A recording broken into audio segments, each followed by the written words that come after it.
중국 양나라 시대 때 장승효라는 사람이 살았습니다. 장승효는 안락사라는 절에 용 2마리를 그렸어요. 얼마나 잘 그렸는지 사람들이 감탄하고 난리가 난 거죠. 그런데 이상한 점 하나를 발견했어요. 용의 눈동자를 그리지 않은 거예요. 그 사람들이 장승효에게 물었습니다. 왜 용의 눈동자가 없죠? 장승효가 대답했어요. 용의 눈동자를 그리게 되면 이 용이 하늘로 올라가 날아가기 때문입니다.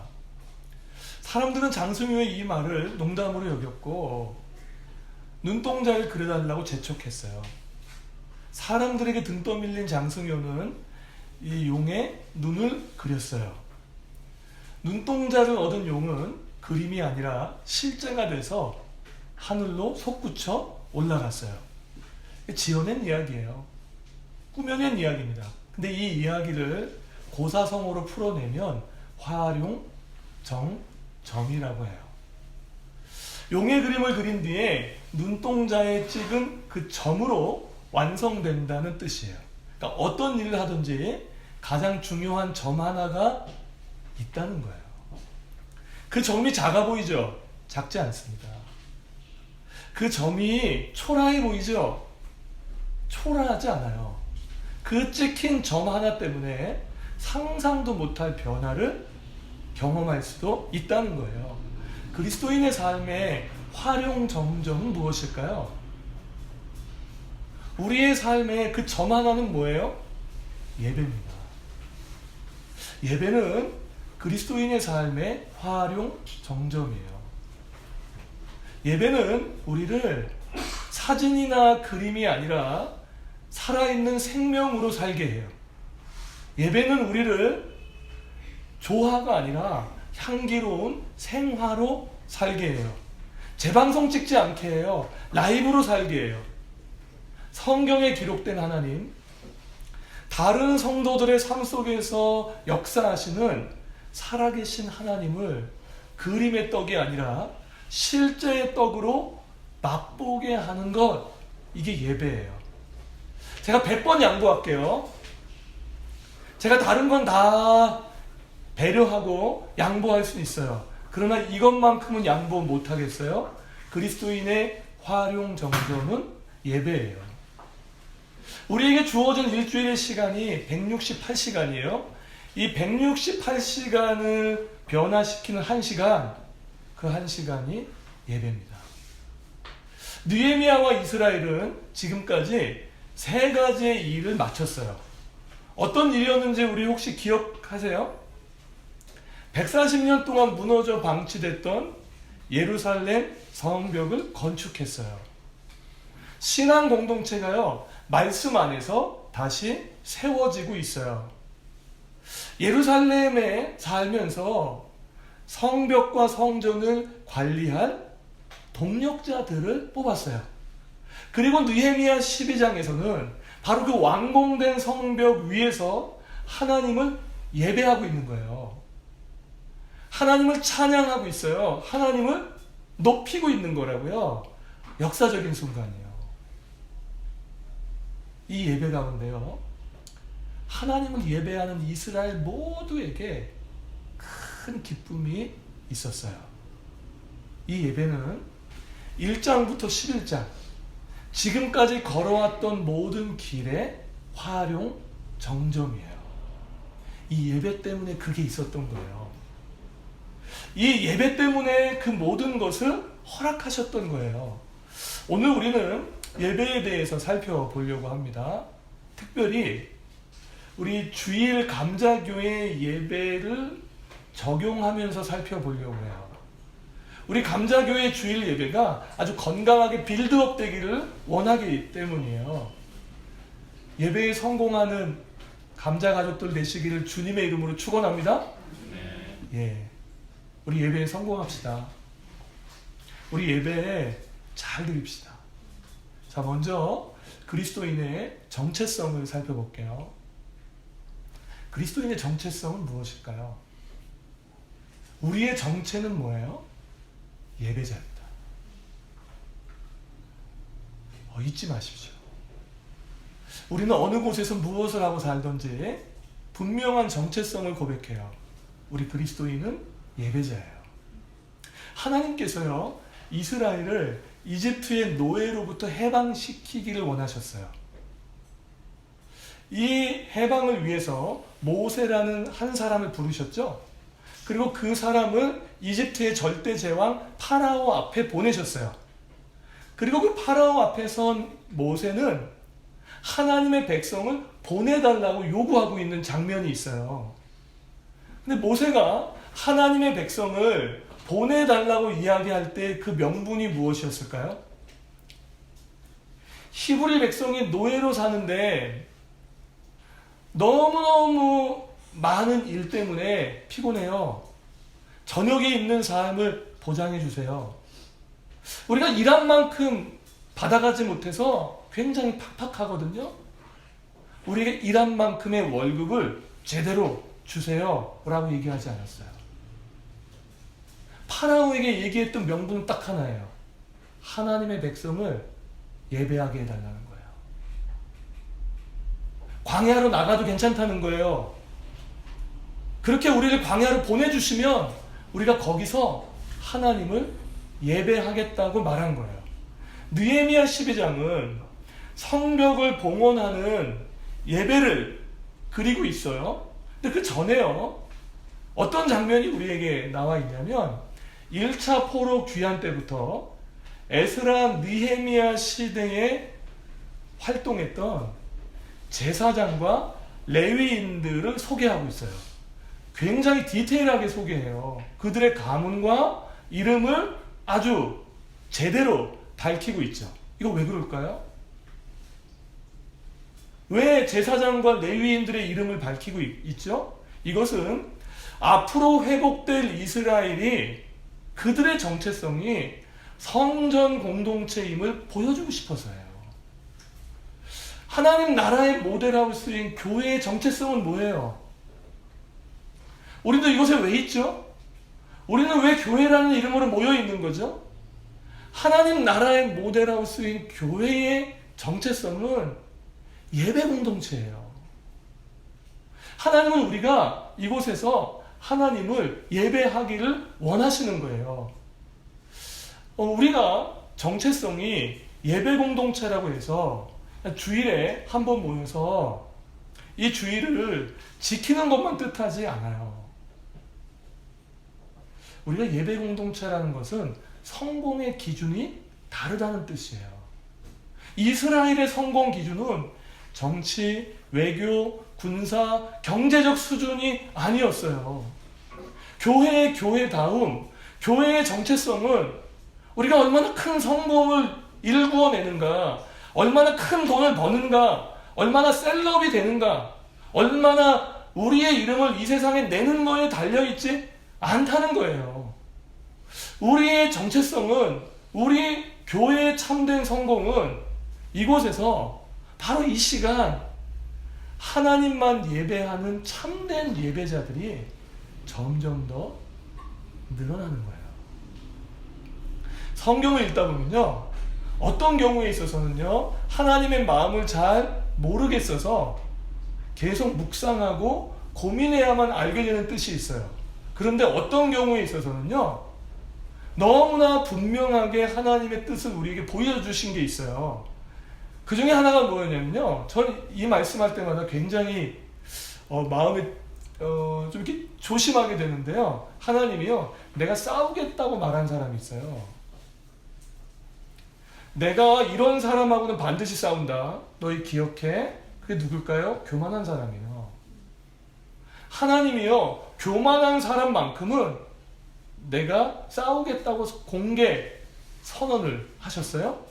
그리고 또 한 사람이 있어요. 내가 찾겠다고 말하는 사람들이 있어요. 그게 누굴까요? 하나님 누굴 찾으세요?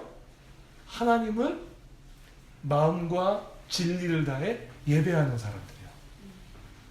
이 예배하는 사람들을 찾겠다고 얘기하셨어요. 자, 그러면 하나님의 교회가, 이 교회 공동체가 하나님만을 예배하기 시작할 때 그 안에 어떤 일이 일어날까요? 하나님이 함께 하세요. 우리와 함께 하신 하나님이 일하기 시작하세요. 우리와 함께 하시고 일하시는 그 하나님이 각 사람의 삶 가운데 임하셔서 그들을 세우시고 만지시기 시작해요. 우리 안에요, 구원의 즐거움이 회복되실 거예요. 예수 믿고 구원받은 거 그 감사하세요? 아니, 저는 가끔 그럴 때가 있거든요. 아무리 뜯어봐도 감사할 건수가 없을 때가 있어요. 외양간에 소만 없으면 좋겠는데 포도나무에 열매도 없어. 감람나무에 열매 열자도 보이지 않는 때가 있어요. 그때 저는 이렇게 고백하며 나아갑니다. 예수 믿고 구원받게 해주셔서 감사하다고요. 하나님을 예배하는 공동체에 구원의 즐거움이 회복되기 시작해요. 하나님을 예배하는 공동체에요, 마음이 정결해지기 시작해요. 하나님을 예배하는 공동체 안에요, 하나님이 하시는 일들이 일어나기 시작해서 그때 세상은 예배하는 하나님의 자녀들을 보고 하나님을 보는 거예요. 하나님은 예수를 메시아로 믿는 그리스도인들을 예배자로 부르셨어요. 우리 한번 따라해 주시겠어요? 나는 하나님을 예배하는 예배자입니다. 아멘. 우리 심장에 새길까요? 우리가 어떤 사람들이 굉장히 부러워할 만한 위치에 설 때가 있어요. 바로 그 자리에서도 겸손하게 하나님을 예배합니다. 우리가 살 소망이 끊어져서 앞뒤 좌우를 살펴봐도 다 막혀 있을 때가 있어요. 바로 그 절망적인 순간에도 소망으로 하나님을 바라보고 예배합니다. 우리가 어떤 때는 그날이 그날같이 전혀 변화가 없는 지루한 일상을 보낼 때가 있으세요. 바로 그 일상 속에서도 하나님 때문에 기뻐하며 하나님을 예배합니다. 그리스도인의 정체성은 하나님을 예배하는 거예요. 자, 그 다음을 살펴볼게요. 그러면 이 예배의 핵심은 무엇일까요? 예배의 꽃은 뭐예요? 살아계신 하나님과의 만남이죠. 예배는요, 살아계신 하나님을 만나는 만남의 광장이에요. 만약 우리의 예배 가운데 하나님을 만나는 그 경험이 없다면 그냥 김 빠진 콜라 마시는 것 같으실 거예요. 김 빠진 콜라 드세요? 아무도 드시지 않죠. 무더운 여름날 시원한 냉장고에서 갓 꺼낸 사이다와 같은 만남을 갖기를 원하시죠. 그렇다면 하나님과의 그 만남 속에서 사이다와 같은 그런 예배를 드리려면 우리 어떻게 해야 될까요? 준비가 필요해요. 준비해야 돼요. 우리가 어떤 사람을 이렇게 만나러 나갈 때 화장하세요? 안 하세요? 네. 마트에 갈 때보다는 다르시겠죠? 누군가를 만날 때 화장하죠? 제가 아침에 아이들 학교에 가끔씩 데려다 주는데요. 아침에 학교 가는 우리 그 여학생들 중에는 머리에 그 고데기를 말고 가는 친구들도 제법 많아요. 제법 많아요. 학교 그냥 가지 않아요. 적어도 이거 하나는 말아주는 센스를 갖고 간다고요. 우리가요, 누군가를 만나거나 회사를 출근할 때 그냥 가지 않고 거울 한번 보고 우리의 만남을 준비한다고요. 그런데 만약 내 인생의 VIP라고 생각되는 분과의 만남을 갖는다면 준비할까요, 안 할까요? 이거 하죠.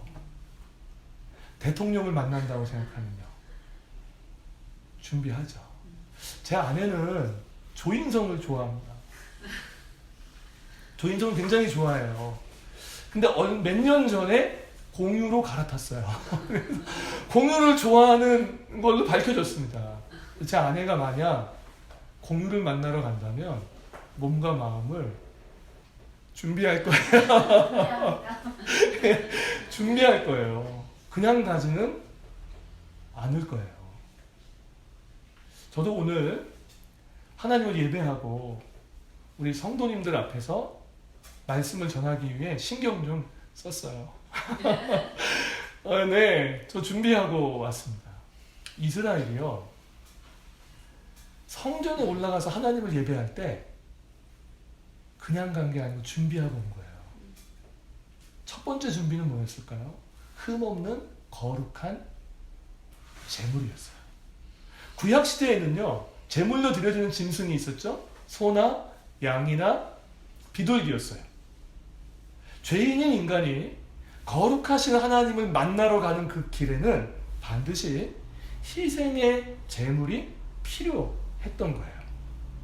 나 대신에 내가 가져간 그 흠없이 구별된 그 소가, 양이, 비둘기가 피를 흘려 죽는데 그 나도 그렇게 죽은 자와 같이 하나님 앞에 나아가겠다는 고백이었던 거예요. 그래서 흠없이 구별된 제물을 가지고 하나님 앞에 나아가는 하나님의 백성은 하나님의 성전에서 만나주셨죠. 두 번째 준비는 뭐가 있었을까요? 중보자가 필요했었어요. 그래서 느헤미야 시대 때는요, 하나님과 백성 사이를 연결해주는 통로가 되는 제사장이 필요했던 거예요. 그래서 느헤미야가요, 지금 성전을 회복시켜 놓고 성벽을 지어 놓고 누구를 찾고 있냐면 제사장과 레위인들을 찾고 있어요. 각 지역에 흩어져 살고 있는 이 레위인들을 조사하고 찾아내기 시작한 거예요. 왜요? 하나님께서 말씀하셨잖아요. 제사장과 레위인을 통해서 성전을 섬기도록 하셨고 제사장을 통해서 하나님께 나아갈 수 있는 길을 열어두셨기 때문이에요. 그러니까 중보자가 필요했었죠. 세 번째 준비는 뭐예요? 찬양과 감사였어요. 자, 오늘 이 12장의 예배의 컨셉은 뭐예요? 봉헌 예배죠. 우리 봉헌이란 말을 평상시에 잘 안 쓰시잖아요. 이 봉헌이란 말은 내가 받들어 바친다는 뜻이에요. 어떤 분이요, 정말 열심히 일하셔서 집을 사셨어요. 얼마나 기뻐요. 그런데 그 집을 사고 나서 제일 먼저 가족을 초대해서 집들이를 하는 게 아니고 회사 동료를 초대해가지고 집을 구경시키는 게 아니라 함께 예배하는 예배자들을 초대해서 가장 먼저 예배를 드리고 있는 장면인 거예요. 그들이 성벽을 지어놓고 그렇게 하나님께 이 성벽을 바친다는 고백 안에는 뭐가 있는 거죠? 이건 누구 때문이라는 거예요? 하나님 덕분이라는 거죠. 하나님이 안 도와주셨으면 안 됐을 거라는 거죠. 하나님의 선하신 손이 우리를 도왔기 때문에 지금 이 성벽을 건축할 수 있었다는 거죠. 이들의 예배에 무엇을 가지고 나아가냐면 하나님이 하신 일에 대한 찬양, 앞으로 하나님이 하실 일에 대한 믿음, 이 감사를 준비해 갖고 나아간 거예요. 그래서요, 느헤미야는 흠없는 거룩한 제물만 준비한 게 아니에요. 제사장과 레위인을 콜링했어요, 다시. 그리고 성가대와 찬양하고 노래하는 사람들을 준비했어요. 오늘날 예수를 그리스도를 믿는 우리에게는 이렇게 흠없이 구별된 제물이 필요 없으세요. 이미 어린 양 대신 예수 그리스도께서 우리의 죄를 대신해서 십자가 위에서 희생 제물이 되셨기 때문이에요. 그래서 소 갖고 오실 필요 없어요. 양 가져오실 필요 없어요. 우리는 우리의 희생 제물이 되셔 십자가 위에서 죽으신 예수를 믿는 믿음으로 하나님께 나아갈 수가 있어요. 더 이상 중보자가 필요 없으세요. 예수 그리스도, 그분이 우리의 삶의 유일한 중보자세요. 그분의 선언을 들어보세요. 나는 곧 길이요 진리요 생명이니 나를 통하지 않고는 아버지께로 올 자가 없느니라. 오늘날 현대 그리스도인들이 예수를 메시아로 믿는 믿음으로 하나님께 나아갈 때 하나님께서는 바로 그 하나님의 자녀들을 만나주려고 기다리고 계시죠. 이렇게 오늘 우리에게 예수를 믿는 믿음이 있다고 감자교회 주일 예배를 위해서 준비할 게 없는 걸까요? 어떻게 생각하세요? 우리에게 믿음만 있으면 되는 거예요? 우리에게 예수를 믿는 믿음으로 하나님께 나아가기만 하면 되는 걸까요?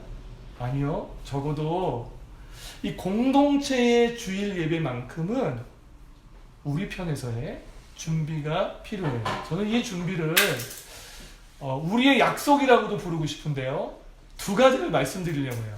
많은 걸 말씀드려도 이게 너무 복잡하면 이게 잘 안 되거든요. 그래서 제가 심플하게 두 가지의 준비를 말씀드리려고 해요. 첫 번째 준비는요. 예배 시작 15분 전까지 이곳에 도착합시다. 주차장 말고요. 여기요. 여기 15분 전에 도착하면 좋겠어요. 지각 늦을 수 있으세요. 어떤 때는요. 사정이 생길 때도 있으세요. 목회자인 저는요. 지각하셔도 오시면 너무 반가워요. 저는요. 누군가가 늦게 오신다고 해서 거기에 마음을 너무 빼앗겨가지고요. 그렇게 그걸 가지고 사람을 평가하거나 마음에 두지 않아요.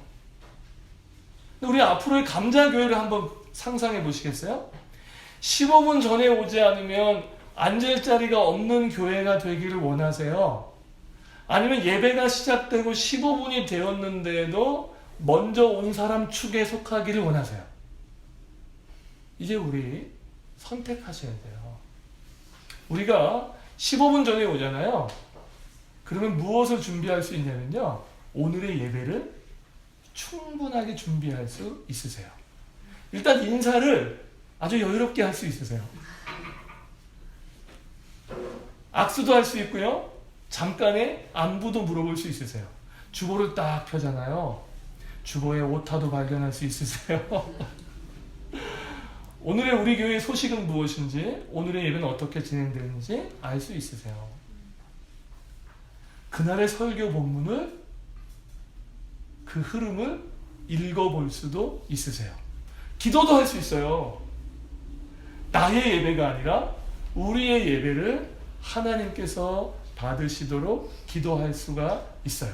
자, 우리가 이 예배당에 오는 이 발걸음을 15분 정도 앞당기는 것은 그렇게 쉬운 싸움이 아닐 수도 있어요. 때로는 늦으실 수도 있고, 때로는 사정 때문에, 어떤 일 때문에 곤란하실 수도 있어요.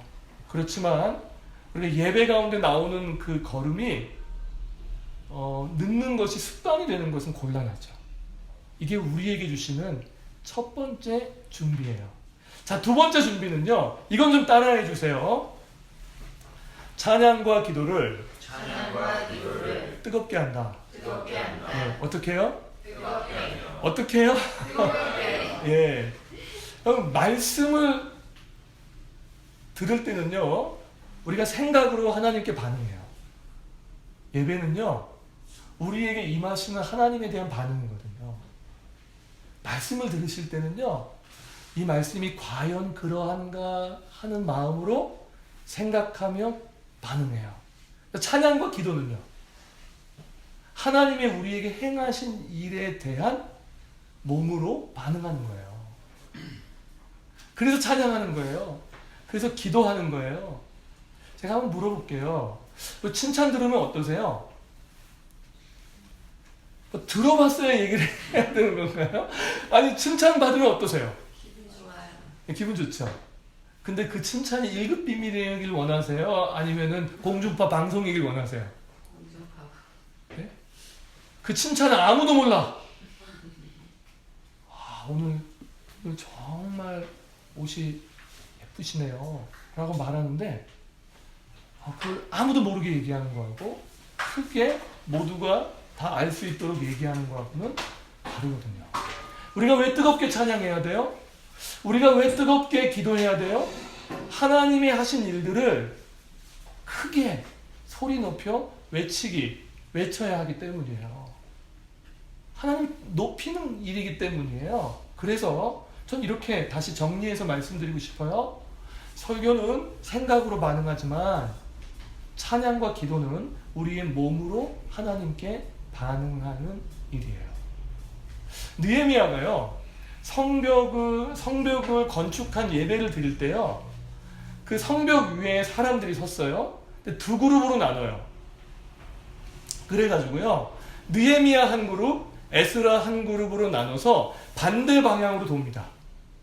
그러니까 한쪽은 동쪽에서, 한쪽은 서쪽에서 하나님을 찬양하며 가는 거예요.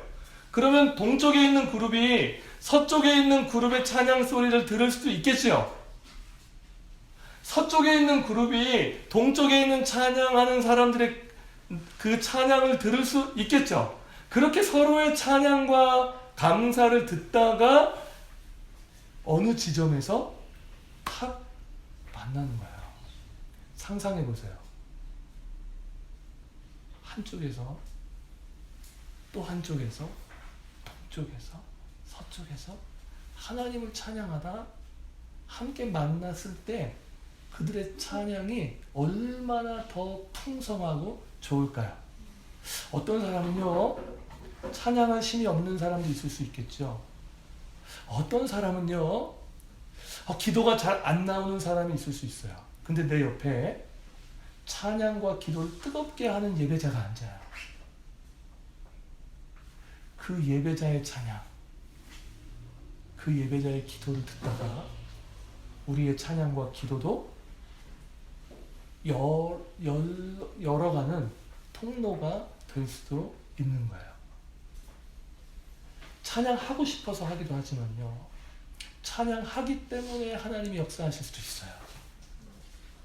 기도를 하고 싶어서만 하는 게 아니고요, 내가 하나님 앞에 기도하며 나아갈 때 하나님께서 우리의 마음에 기도의 마음을 주실 수도 있어요. 우리 이 설교 이후에 부르신 곳에서 찬양할 건데 지금보다 조금 더 크게 하실 거죠? 이 목소리가 작은데 어떻게 크게 하실 수 있겠어요? 우리 크게 하실 거죠? 찬양 인도하는 저에게 신이 되라고 이런 얘기하는 거 아니에요. 우리가 그렇게 큰 소리로 하나님을 찬양할 때 하나님이 우리에게 임하시는 것을 믿기 때문이에요. 하나님께서요, 성벽 그 위에서 예배하는 이스라엘의 찬양과 감사 받으셨어요. 하나님이 받으셨다고요. 하나님이 그들의 예배 가운데 임하셔서요, 함께 즐거워하셨어요. 자, 여기서 하나님께서 우리의 예배를 받으신다는 결정적인 증거 한 가지를 소개하고 싶어요. 하나님이 우리의 예배를 받으시는 그 결정적 증거는 무엇일까요? 예배하는 사람들의 마음에 기쁨이 생기는 거예요. 하나님이요, 우리의 예배를 즐거워하시잖아요. 그러면 하늘로부터 임하는 그 즐거움이 넘쳐요. 넘치면서 우리의 삶에 뭐가 찾아오기 시작하냐면 즐거움과 기쁨이 찾아오기 시작해요. 예배자 가슴 안에 있는 그 기쁨은 하나님께서 우리의 예배를 기뻐하셨다는 증거예요. 예배자 가슴 안에 있는 그 즐거움은 하나님께서 우리의 예배를 받으셨다는 증거예요. 오늘 이스라엘이요, 얼마나 기쁘고 즐거워했는가를 43절에 우리에게 말해주는데요, 그 한 구절 속에서요, 즐겁다는 말이요 5번이나 나왔어요. 어린이도 즐거워했대요. 어른도 즐거워했대요. 여자도 남자도 노인도 모두가 즐거워했는데요, 그 즐거움이요 담장 너머로 넘어갔어요. 마치 담장 너머로 뻗은 덩굴처럼 그 즐거움이 넘어가서 크게 즐거워하기 시작했다고 말해요. 이 말은 무슨 뜻이냐면요, 이 즐거움이 퍼졌다는 뜻이에요. 그러니까 전염된다는 뜻이에요. 여러분, 우리 마음 안에 있는 이 기쁨이요 넘쳐나기 시작하잖아요. 이 기쁨이 퍼져가기 시작하잖아요. 그 기쁨을 만나는 누군가는 하나님을 예배하는 즐거움을 회복할 수 있다는 거예요. 아주 흥미로운 사실이 있는데요. 지금 이스라엘은 아직도 풀어야 할 일들이 많아요. 이제 구분응선 넘었어요. 그런데 앞으로도 해결해야 할 일이 많아. 페르시아의 통치로부터 회복된 것도 아니에요. 여전히 그들은 페르시아의 통치를 받고 있어요. 여전히 그들 안에는 예배를 드리게 하는 환경과 조건보다 예배를 할 수 있으면 끌어내리는 환경과 조건이 훨씬 많은데도 불구하고 그들이 지금 이 예배 가운데 기쁨을 회복하고 있다는 거예요. 뭐예요? 이 기쁨은 뭐예요? 하나님 때문에 오는 기쁨이죠. 환경과 조건으로 주어지는 기쁨이 아니라 하나님 때문에 오는 기쁨인 거예요. 하나님을 만난 백성들에게 주시는 즐거움인 거예요. 이 즐거움이 회복되기 시작한 거예요. 그때요, 사람들은요, 심지어 지금까지 성벽을 건축하지 못하도록 필사적으로 막았던 사람들조차도요, 이 예배는, 이 일은 하나님이 하셨다라고 인정할 수밖에 없었어요. 우리 교회의 예배 가운데요, 하나님을 만난 자의 기쁨이 있기를 원해요. 이걸 증언하는 거예요. 지난주에 개척교회 목사님, 사모님 부부가 방문하셨죠? 이 개척교회 목사님 부부는 안산 고잔동에서 3년 정도 목회하다가 교회를 정리하셨어요. 그리고 예전에 부교육자로 사역하던 그 교회에서 분립개척을 시키는데 그 분립개척을 목회할 수 있는 목회자로 선정이 되신 거예요. 그래서 이제 분립개척을 준비하기 위해 교회로 들어가기 전에 이제 교회를 정리하고 이제 교회들을 좀 탐방하기 시작했던 거예요. 그러다가 정말 우연한 계기로 감자교회를 알게 돼서 오셨던 거죠. 그 부부와 함께 이제 교제를 하는데요. 교회를 탐방하다 보니까요. 교회에 딱 들어가면 지금 이 교회가 어디를 향하여 마음을 쏟고 있는지가 느껴진다고 해요. 근데 이 교회 전체가 전심으로 하나님을 향하여 있는 교회는요, 숫자와 상관없이 성도들의 표정과 분위기가 밝대요. 그 예배 가운데요, 은혜와 기쁨이 있대요. 그러니까 자기가 느꼈대요. 지난 3년을 한번 반성해 봤대요. 과연 우리의 마음이 지난 3년에 고잔동 그 예배당에서 예배했을 때의 마음은 어디에 있었나? 근데 이분들이요, 감자교회의 예배와 그리고 성도님들의 환대와 얼굴을 바라보면서 큰 격려를 받으셨대요. 감자교회 예배가 좋았대요. 감자교회 성도님들의 얼굴에 기쁨이 있는 것 같아서 참 격려가 됐다고 이야기하셨어요. 립서비스는 아닌 것 같아요. 감사가 자라나는 감자교회 성도 여러분, 그림에 지나지 않았던 그 용이 실제 용이 되어 하늘로 올라가는 그 점 하나, 타룡점점, 그 점은 그리스도인에게 예배예요. 우리 어떤 상황 속에 있든지 부르신 곳에서 하나님을 예배합시다. 혹시 절망 속에서도 하나님을 예배합시다. 혹시 기다림과 인내가 필요한 상황 속에 계실 때도 하나님을 예배합시다.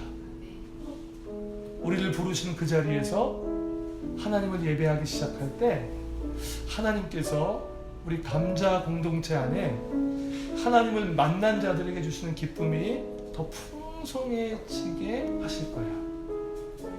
감자교회가 바로 이렇게 하나님을 만나는 만남의 광장이 되기 위해 함께 준비해 갑시다. 함께 문화를 만들어 갑시다. 함께 우리의 예배를 좀 더 하나님 앞에 온전히 드리기 위해서 약속한 것들을 함께 준비해 갔으면 좋겠어요. 이 한 주간도 부르신 곳에서 하나님을 예배하는 주의 백성들 가운데 우리 주님의 은혜와 평강이 함께 하시기를 축원합니다. 우리 다 함께 일어날게요.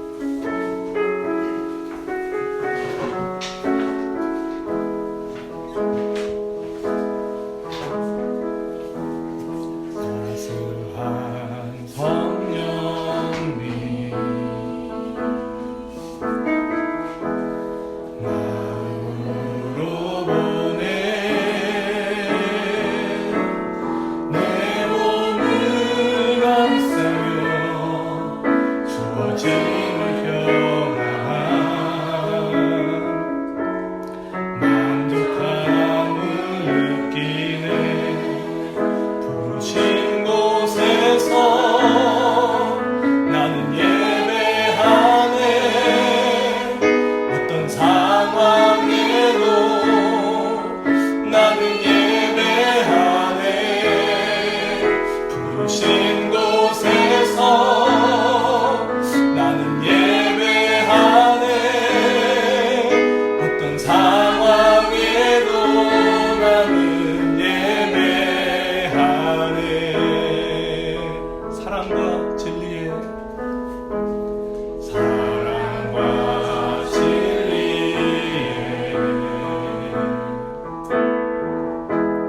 한 줄기 빛 보내 내 몸을 감싸며 주어지는 평안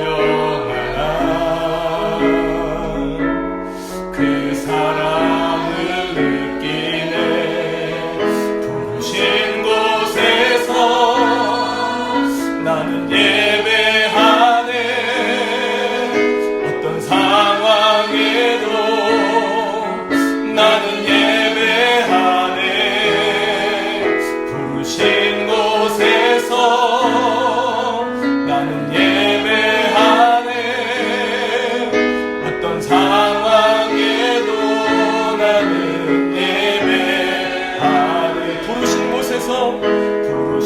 곳에서 나는 예배하네 어떤 상황에도 나는 예배하네 부르신 곳에서 나는 예배하네 어떤 상황에도 나는 예배하네 내가 걸어갈 때 길이 되고 내가 걸어갈 때 길이 되고 살아갈 때 삶이 되는 그곳에서 예배하네 내가 걸어갈 때 길이 되고 살아갈 때 삶이 되는 그곳에서 예배하네 부르신 곳에서 나는 예배하네 어떤 상황에도 나는 예배하네 부르신 곳에서 나는 예배하네 어떤 상황에도 나는 예배하네 부르신 곳에서 나는 예배하네 어떤 상황에도 나는 예배하네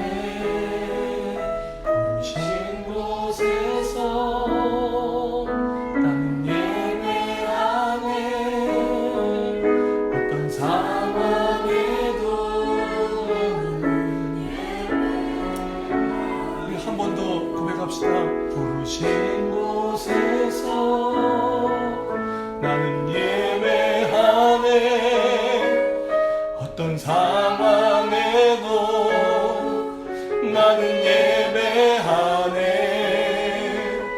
부신 곳에서 나는 예배하네.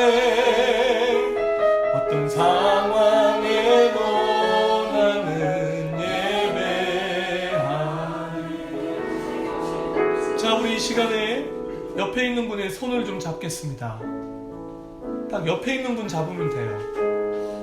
완공된 성벽 위에서 에스라와 느헤미야가 두 그룹으로 나누어 하나님을 찬양하는 그 장면을 상상해 보세요.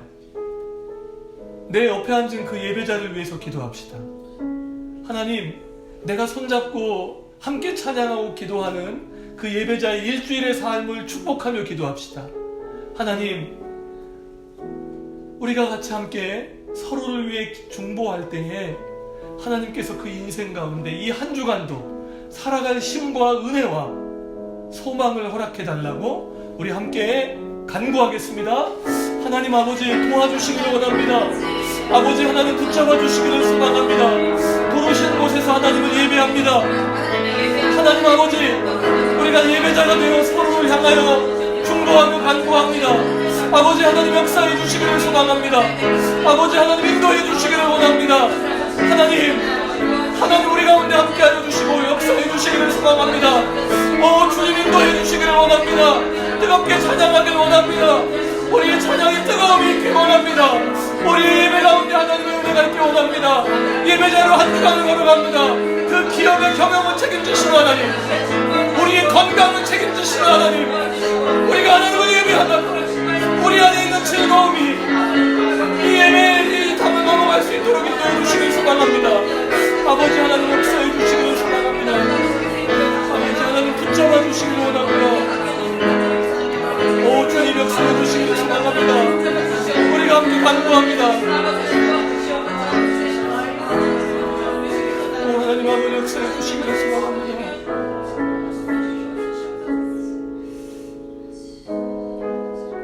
오늘 우리의 예배 가운데 함께 하신 하나님, 수치와 절망 가운데 있었던 이스라엘이 이렇게 즐거워하며 예배할 수 있는 자리에 있는 것을 보게 하시니 감사합니다. 하나님, 이 말씀이 오늘 감자 공동체의 예배 이후에 그대로 이루어지기를 소망합니다. 성경에 기록된 이 하나님의 말씀이 우리의 삶의 실제가 될 수 있도록 은혜를 베풀어 주십시오. 하나님을 예배하는 자들이 일주일 동안 일터에서 살아갑니다. 하나님, 복 주십시오. 하나님, 그 일터에서 공급하신 하나님 만날 수 있도록 은혜를 베풀어 주십시오. 하나님을 예배하는 예배자들이 가정에서, 학교에서 살아갑니다. 바로 그곳에서 하나님을 체험하며 살아가는 하나님의 사람으로 살아갈 수 있도록 은혜를 베풀어 주십시오. 아버지, 우리 감자교회가 하나님을 만난 자의 즐거움이 있는 교회가 되기를 원합니다. 그래서 그 즐거움이 담장 너머로 뻗은 넝쿨처럼 넘쳐 흘러가기를 원합니다. 우리 교회에 오는 분들마다 기쁨이 회복될지어다. 우리 교회에 오시는 분들마다 하나님을 만난 즐거움이 회복될지어다. 아버지, 오늘 우리와 함께 하시는 주님을 찬양합니다. 우리 주 예수 그리스도의 은혜와 하늘아버지의 놀라우신 사랑과 성령 하나님의 감화, 감동, 교통하심이 오늘 이 자리에서 함께 예배하는 예배자들을 위해 영원토록 함께 하시기를 축원합니다.